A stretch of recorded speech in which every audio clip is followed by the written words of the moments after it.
Welcome to Punch TV. Behind us, you can see all the glitz, the glamour is coming down. But we are going to show you what we just saw. What a spectacle, what an evening. Major Party, what were your impressions of wrestling in Saskatoon? It was fantastic, and this isn't even my first time. I've been to quite a few of these, but every time I come, there's always something new, something more exciting.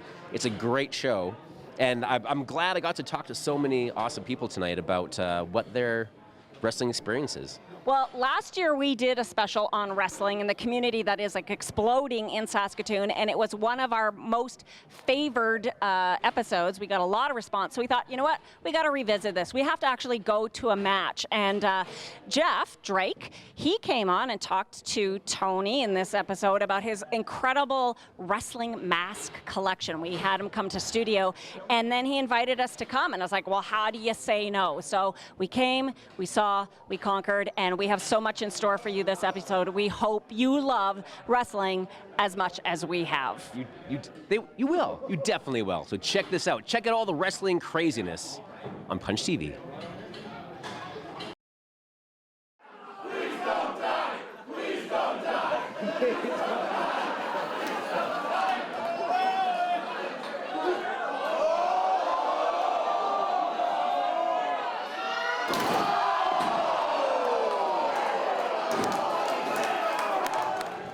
All right, this is Major Party live after watching Prairie Pro Wrestling. On my right, your left, I have Crash Crimson. On my left, your right, is Jeff, the Enigma Drake. I just wanted to say Enigma one more time. So Crash, tell us, what do you do as part of Prairie Pro Wrestling? I help organize the talent, make sure that we try and find the best talent that we can on an independent scene. You know, I help book the matches, come up with like any angles or ideas that we want to do, and that's basically. And because it's such a small promotion, anything else that needs to be done, me and Jeff pretty much do it. So there's always things being thrown after, like throwing at us to get done, whether it's finding proper fencing, you know, wood's broken, we got to make sure if somebody goes gets that, you know, the venue's running out of like alcohol to sell to the crowd, we got to look after that. So because it's such a small promotion, we look after just as, like almost everything. So after your unsanctioned match, do you think you'll get your deposit back on the fencing? I doubt it, but we already knew that before we put it in. So it's just, you know, it's just part of doing business. You know, you're just going to know that things are going to get broken and people are going to get hurt and there's, you know, blood going to be spilled. It's just the nature of the show. Right on. And Jeff Destro Drake, I thought of that just right now. What do you do as part of Prairie Pro Wrestling? Yeah, much the same as Crash. So we're coming up with some of the storylines. We're coming up with ideas. We're looking at talent. We're booking the talent. We're trying to come up with a match that's going to be or an event that's going to be entertaining. You know, we know people coming in have expectations. We really want to blow it out of the water and have everybody feel like they got their money's worth for every event that we put on. So how do you go around finding new talent as part of your Prairie Pro Wrestling League? Crash and I watch way too much wrestling, so we're constantly watching YouTube. We've got a great stable of guys, and sometimes they can't always make it to every event, so they're telling us about different people, and we're watching clips of them, and then we watch a lot of wrestling on TV too. Right on. So Crash, if someone wants to get involved in wrestling and they think, I want to do this, how could they try out to get involved as part of Prairie Pro Wrestling? Well, it's pretty easy to get a hold of our school. We have like all kinds of links online and stuff like that. So if somebody's interested in becoming a pro wrestler, we do have a training camp, and we have a gentleman that's well trained and knows exactly what he's doing and knows how to do it, and he trains guys, and you know, get in the ring and have some fun. Perfect. But I would add, do get training. Absolutely make sure that you get to training, because you saw what happened tonight. It can be very dangerous in there, so you want to have the proper training. So what is a good amount of training? Is it per years or hours, or how does one feel like I'm ready to step into the ring? Oh, you're definitely looking at, like, if you want to be a good wrestler and you want to take this as far as you can, it's definitely years. And it's not just years in a school. So you can go on and get involved with one of the best, like, wrestling schools around. You still need to go out and get on shows and learn how the business runs. And the only way you can do that, and the only way you can get better, is to get in the ring and do it. Try and find good independent promotions and which there's not a lot of them, but you look around and you do the best you can. Perfect. And how often can we see Prairie Pro Wrestling live? We run when we've got the venue available, so it's dependent on that because we love this space and we fit really well in it. So we've got another show coming up in a month in March. In the summer in Saskatoon, a lot of people leave, so we'll probably take a little hiatus over the summer, and then over the winter we hope to run every 4 or 6 weeks again. Perfect. That sounds great. Now before we go, one last question, which I think is probably the most important question. Who is your favorite all-time wrestler? I'll give you a few seconds to think about it, because it's a big question. Oh, that's easy. Crash Crimson. He's probably one of the greatest independent pro wrestlers out there. And I also heard he's very humble. Well, he tries.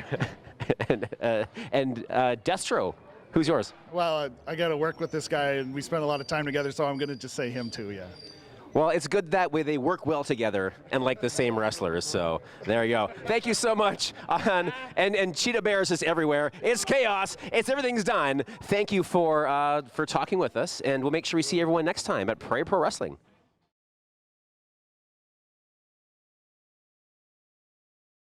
Punch TV is brought to you in part by Amazing Stories, providing Saskatoon with comics, games, toys, graphic novels, t-shirts, and more for over 22 years. Online at AmazingStoriesComics.com, in person on 8th Street in Saskatoon. Everybody, welcome to The Collector.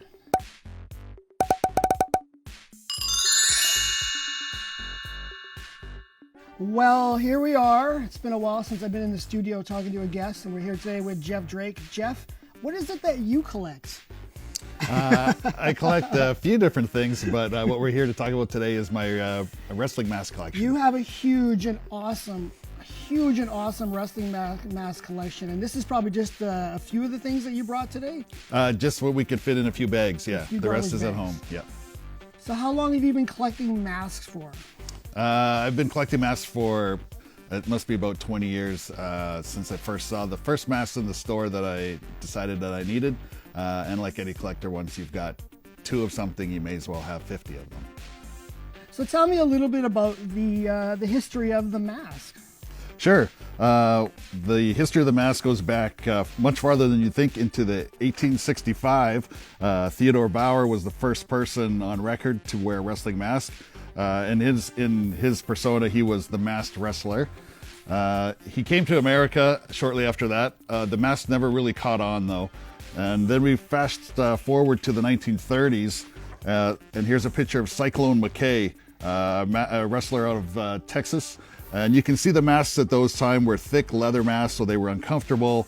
You sweated a lot in them. It was hard to hear through them. So again, it never really caught on in the States until Cyclone got picked up and started working in Mexico. Once the mask went to Mexico, then it really became a part of pop culture and the mask that you see today.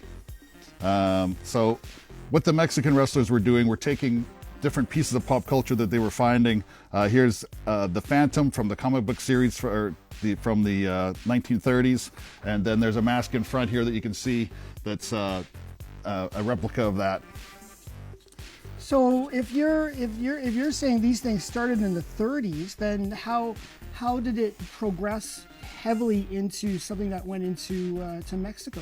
As the popularity kept growing in Mexico, the wrestlers picked up another pop culture. So another movie that came out in the 1930s was The Man in the Iron Mask. And this character here was the inspiration for El Santo, this mask here. So basically then you're looking at people are now like, or is this a recent thing where people are picking up is this back to the 30s they were actually wrestling with these masks from the movies? Yeah, inspiration from the movies. Wrestling, when they can draw from popular culture and what's going on in current culture around the areas that they're in, those are the characters that tend to become more popular. Okay, so if I get so basically you've been collecting these for years now. This is obviously you've got a huge collection. This is something that's been going on for a long time, since the 30s. So when you got into this, did you start looking directly into the history of it? Was that more of an interest to you, or was it actually just having the masks an interest to you? Mexican wrestling is the second most popular sport in Mexico. Number 1 being soccer, number 2 being wrestling. So as these people in the ring started to become superstars, they started to branch out into other entertainment too. So here we have El Santo and the Blue Demon and the mask you can see in the front there, starring in movies. And here they're fighting the Wolfman, vampires, Frankenstein. El Santo himself appeared in 50 different movies, and they were hugely popular across Mexico and perfect examples of B-movies and pop culture. They're awesome to watch. So, okay, so I'm confused by this in a way that, so they became wrestlers, the wrestlers themselves became almost like stars by not even wrestling. So these are the actual wrestlers that start going into movies, or are they actually just the mask himself that take on a persona? It was the wrestler, so it was El Santo who was wrestling in the ring, and then he was in the movies. Yeah. He stayed so true to his character that the rumors have it then when he traveled, when he was going to be in movies and he knew he had to fly through the airport and he'd have to take off his mask, because he wore his mask all the time. Yeah, this sounds like the Mandalorian. Never take off your mask. When he had to go through customs, if he knew that was coming, he would actually take a separate plane so that the camera crew and all the other people involved in the film wouldn't be able to know what he looked like without his mask. Thank you very much for coming and showing me your mask today. I hope one day that I'll be able to come and do some serious wrestling. Tell me what's going to happen with wrestling in March. There's lots of wrestling companies in Saskatoon now because of the popularity it's gained. But I work with one called Prairie Pro Wrestling here in the city. Look us up on Facebook. We've got shows throughout the summer, and we'd love to have everybody come out. That is exciting. Thank you very much for coming today. I know a lot more about wrestling than I ever thought I would.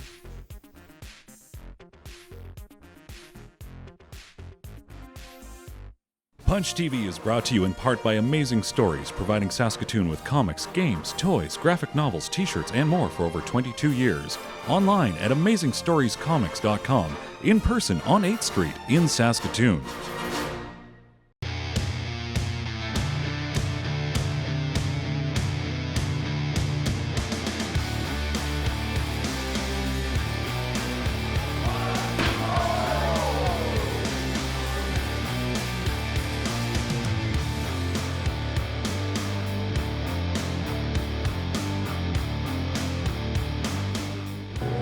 All right, we are here with some of our younger fans here at Pro Wrestling. Who is your favorite wrestler? The bear guy. The bear guy? What does a wrestler like to do in their spare time? What's your hobbies when you're not in the wrestling ring? I'll take it from here, Junior. Prairie Pro Wrestling is like an all-you-can-eat buffet of the best independent talent in Western Canada. You have the hors d'oeuvres, like Tony Novak. You have the meals on wheels, like Davey O'Doyle. And you got the main courses, like Michael Allen Richard Clark. And the cheetah bear, Jude Dawkins, is here to eat them all alive. I got it.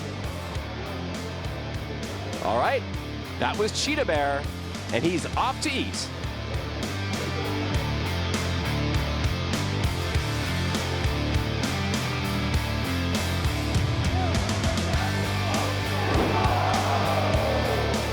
So what is it about seeing wrestling live that makes you come back month after month?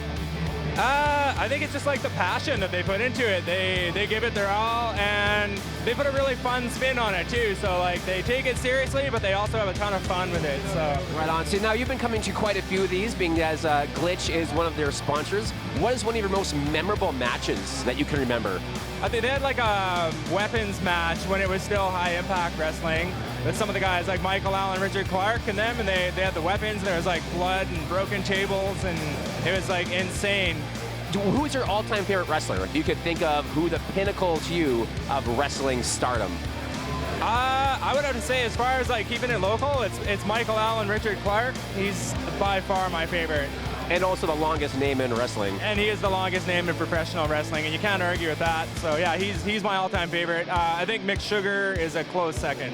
Awesome, great, thank you. Thank you so much, Mike, and enjoy the rest of your night here at Prairie Pro Wrestling. Awesome, thanks guys, have a good night.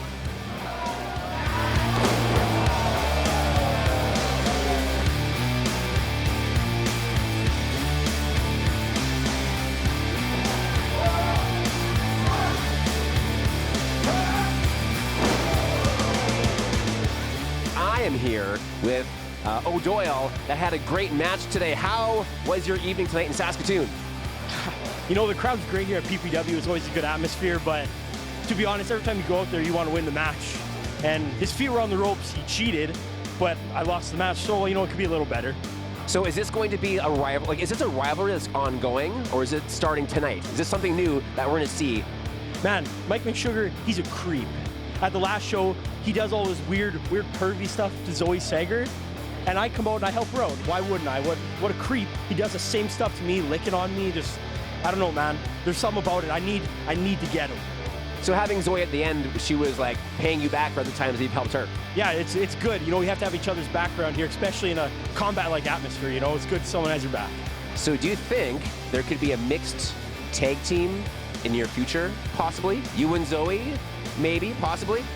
I don't see why not. Wrestling's wrestling. 2 wrestlers? Tag team? Why not? All right, maybe breaking news. Maybe I'm just making it up. But sometimes the best news is the made-up news. So awesome. Thank you for a wonderful night. Hey, thanks, man. I appreciate it. Hope to see everybody back here at the next show.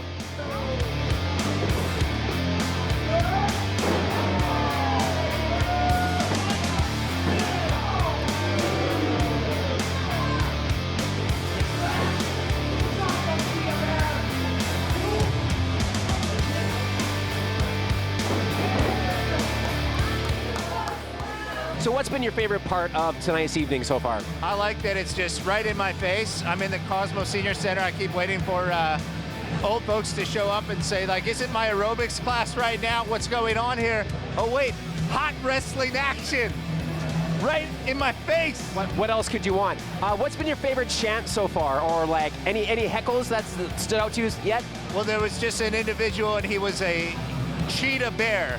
That was his backstory. That was like his prequel. He was a cheetah bear that trained, I presume, in the woods, and he learned wrestling moves. So there was a lot of like animal cruelty, which isn't cool, but that's what his opponent was inflicting on him. So do you think Cheetah Bear is something you could write a song about, being as that you were given to do such musical endeavors? Yeah, you know, I'll talk to my brother Sean about it. Sean Karpinka from the Karpinka Brothers in the house here with me, and we're always soaking up inspiration for our future records by watching independent pro wrestling. And so like Cheetah Bear, that could be like the next record. It could be like a concept record. Exactly, and who knows, maybe we could do an air guitar, the Cheetah Bear concept record album thing together. I would welcome it. I would welcome it with open arms. All right, perfect. We are creating new art here on Punch TV.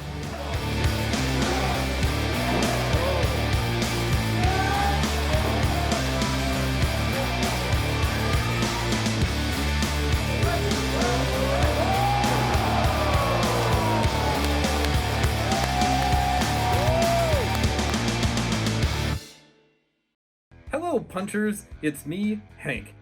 And our theme this month is about wrestling, and honestly, I have been wrestling with the thought of never going into public again.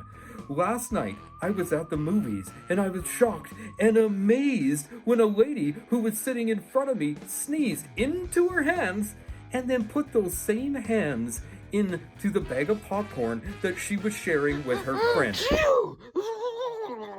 How gross. This is the kind of disrespect that drives me over the edge and could drive humanity over the edge of extinction. It's not just the sneezing and coughing inappropriately, spreading disease everywhere.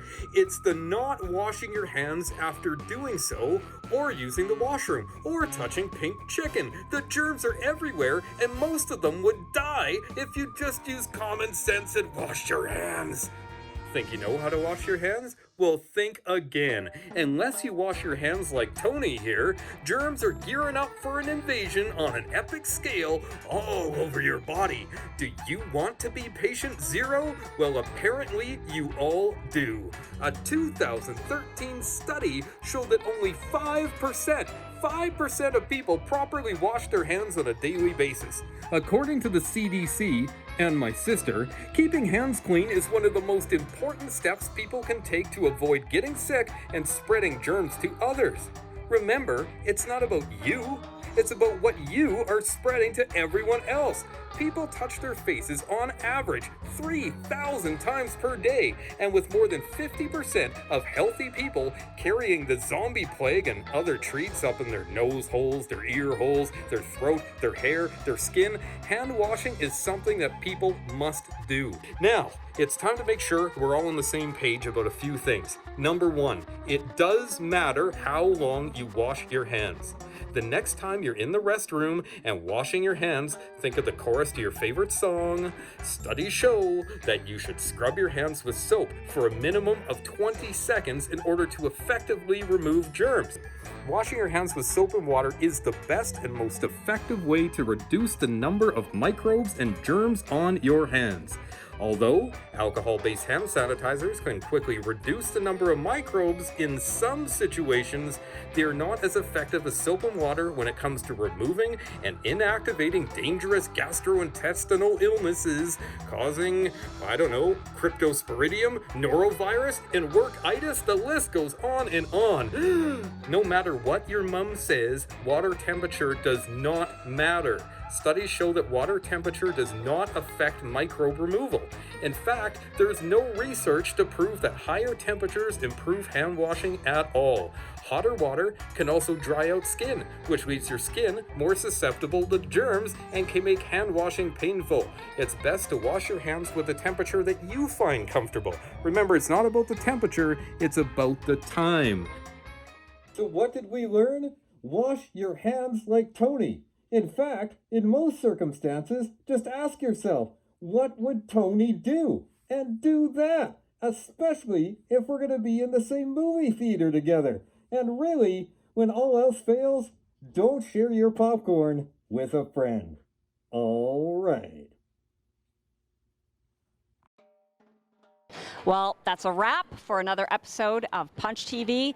Huge thank you to Prairie Pro Wrestling for making us feel so welcome here, and to everybody who was a part of it. The crowd was amazing.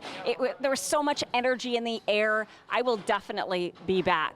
And in the meantime, I'm gonna keep my dukes up.